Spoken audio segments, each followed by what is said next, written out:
ભારતનો air strike, આતંકના અંધારાને ચીરતું આકાશ. આ હુમલો ફક્ત મિસાઇલનો નહીં હતો. એ હતો શહીદોની ચીસોનો બદલો. 2019માં બાલાકોટ. ભારતે આતંકના માથા પર ગર્જના કરી. હવે 2025માં ફરી એકવાર ભારતે જગાવ્યું છે જુસ્સો, ઓપરેશન સિંદૂર શરૂ કરીને. રાત્રિના અંધારામાં સુખોઈ વિમાનો ચીરી ગયા આકાશને. ટેકનોલોજીથી સજ્જ ડ્રોનોએ પાકિસ્તાનના 9થી વધુ લક્ષ્યોને ખાખ કરી દીધા. દરેક હુમલો એક સંદેશ. ભારતને હેડશો તો બચી ન શકશો.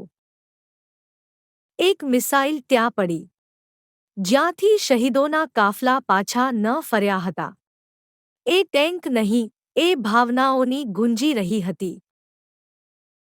પાકિસ્તાનના રડાર પર અંદાજ નહીં લગાવી શક્યા.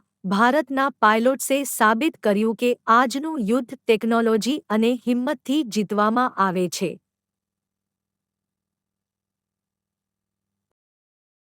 આમ, હવે યુદ્ધ ફક્ત સરહદ પર નહીં, દિલ અને ટેકનોલોજીના સંગઠનથી લડાય છે.